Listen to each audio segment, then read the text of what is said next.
Great people with beautiful mind change the world. If you would ask how, there is a one simple answer. They change themselves first. Dear ladies and gentlemen, change begins now.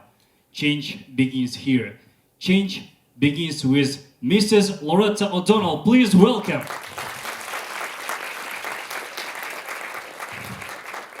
Thank you very much. Before we do anything at all about changing ourselves, I think we all need a stretch. What about a stretch up, a stretch out, and a big smile?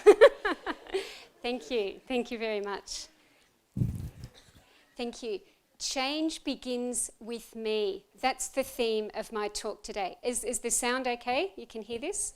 Okay.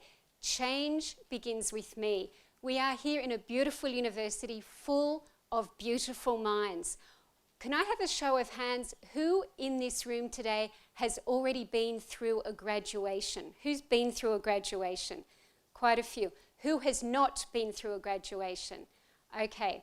The people who have not yet graduated, this is especially for you. But I'm not ignoring you guys either, but I'm just focusing on the ones who have not yet graduated. Once you graduate, what happens? What happens to your beautiful mind? The beautiful university here under the dome. What happens when you leave these wonderful walls and you go out into professional life? What happens? Is this you? Are you the little goldfish right down the end? Is that you in professional life, in an accounting firm, an auditing firm, a consulting firm, an engineering firm? Is that you getting eaten by the bigger fish and the big shark at the end? Is that you? Is that your professional life? Is that the life that you want for yourselves once you leave the beautiful minds of this university? Or is this what your life is going to be like? Or is your job to go out and change the world from the sharks to the dolphins? Is that your job? Is that actually your challenge? Okay, I've got a question for everybody. This is for those who've graduated and those who haven't graduated. I want you to think about this question. Wherever you are in your career, if you're in your 70s or you're in your 20s or you're still in your teens, in your professional life, what are the 3 problems you really want to solve? I'm going to say this again. In your professional life, what are the 3 problems you really want to solve, really want to solve? Now turn to the person next to you and share those 3 problems with your neighbour, or behind or in front. But share with someone the 3 problems you really want to solve. Okay, there's a lot of problems out there to be solved. Can I just have a volunteer who'd like to share one of their problems that they would like to solve? Who'd like to share a problem that they would like to solve? Yes, thank you. Self-confidence. Okay, good. So self-confidence is something to do with change. Anyone else? Dennis, I happen to know your name, and there you are in the front row. What's a professional problem you'd like to solve? World peace. World peace. Okay, that's good. And up the back, yep? Lower suicide rate in Kazakhstan, a very serious and important problem. Thank you. All of those problems are very real, and they're all to do somehow with change. Changing ourselves, changing attitudes, changing well-being and mental health support in Kazakhstan. And I think this quote from Charles Darwin is one that you know, you've probably seen it before, but it is really important that when we think about being successful in professional life and certainly in change, in leading change, you don't have to be the strongest person and you don't have to be the smartest, but you do have to be the most adaptable to change. And that's why the theme of my talk tonight is change. Change begins with me. Okay, you may not be able to read this, but these are the 3 themes I talk about with students: confidence, careers, and contribution. What we want for you when you come to this university is we want you to get the confidence that you need to have great careers so you can make a serious and authentic and real contribution to your profession, to your organisation, to your community, to your country, and to the world. But where does that confidence come from? It comes from doing your homework, doing well in exams. It comes from engaging in society around you. It comes from deeply and reflectively considering your purpose, your mission in the world. What are you put on earth here to do? That will give you the confidence to succeed.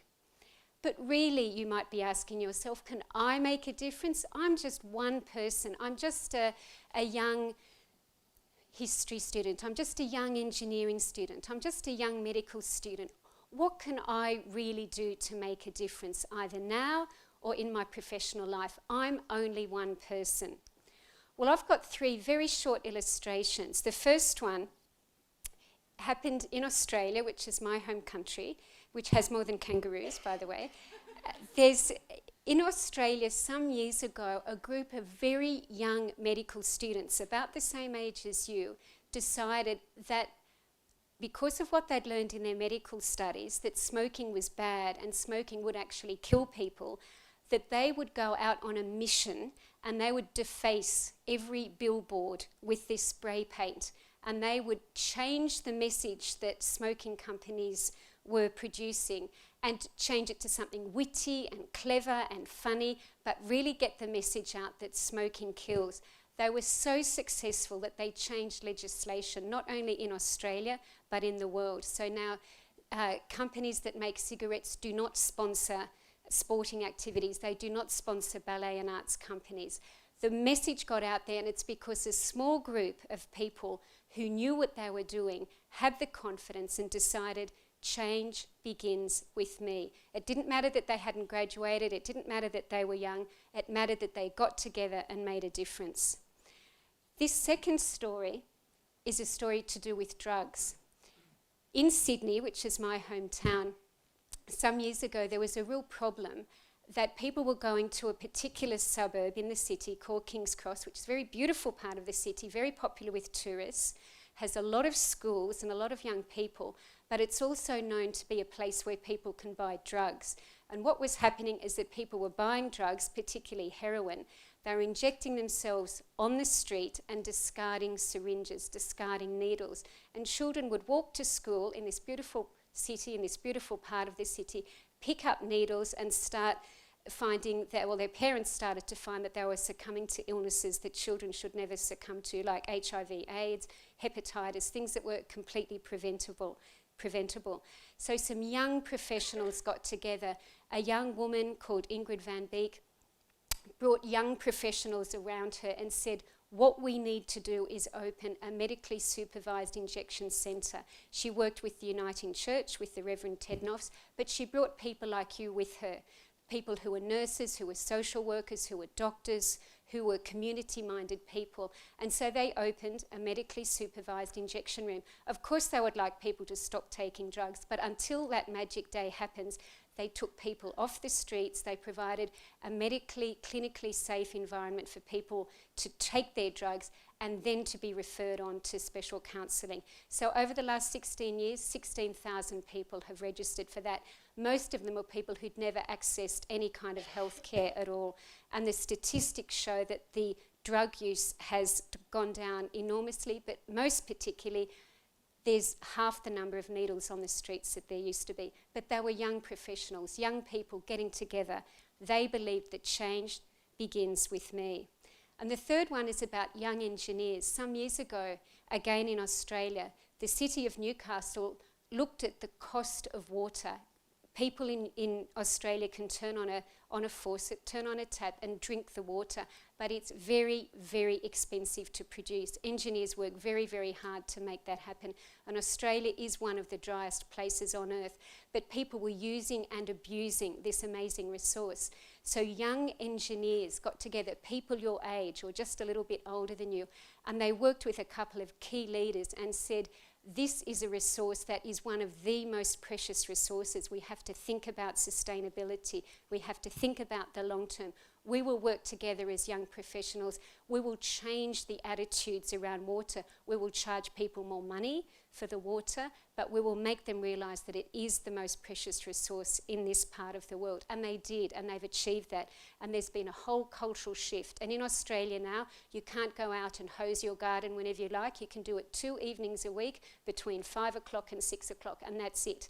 And that's the way people believe is the way forward. So water has become a precious resource because young professional engineers understood sustainability very deeply, and they spread the word. So how does that relate to you here today? How can you make a difference in the world? I think you've already got lots of ideas today about how you can make a difference in the world. But what I want to talk about briefly is just what it means from an individual perspective. If we take the view that change begins with me, what does that really mean? How can I really make a difference? And what are some of the principles and some of the lessons that we can learn from successful change? Change that stood the test of time, not just 5 minutes of change, but 10 years, 15 years, 20 years of successful change. Well, what we know is a few principles tend to emerge over and over again. That when people are engaged in change and bringing people with them and leading initiatives, they are confident, but they're not arrogant. You know, that's a continuum, and sometimes it's a bit hard to tell when we go from confidence to arrogance, but you know arrogance when you see it. Well, I think our more experienced members of the audience would say, as they're looking to employ you in the next few years, they'll be looking for confidence, but they don't want arrogance. Arrogance gets very tiring very quickly. So wherever you are on that continuum, make sure you're more on the confident end than the arrogant end. The other principle that seems to come through over and over again in successful change is that people tend to ask the question, why? Why is water so cheap? Why are there needles on the streets? Why is smoking allowed to be advertised? Why? They ask that question not just once, not just twice, but 3 times, 4 times, 5 times. So people who are leading change, they keep asking basic questions until they start to go beneath the surface, to get deeper and deeper, to really surface what is really going on. And people who are successful at leading change, they also admit their mistakes. They will say sorry. They will say sorry as often as they need to because they're human, they're thinking deeply about what's going on, and they know they're going to make mistakes, and they admit it and they move forward. And it also means that people who are successful are introspective. It's not only that they're making change, but they're thinking about themselves all the time, thinking about learning, thinking about feedback systems, thinking, reflecting, meditating, really being deep in the change. And the final one is being generous with other people. It's saying we're in it together, we will all make mistakes together, but let's be kind to each other. And in summary, we can think about this in 2 words. It's a move from discussion to dialogue. Discussion comes from the Latin root, and it's the same words as we find with concussion and percussion. And if you think of discussion like ping pong, I win, you lose, I win, you lose.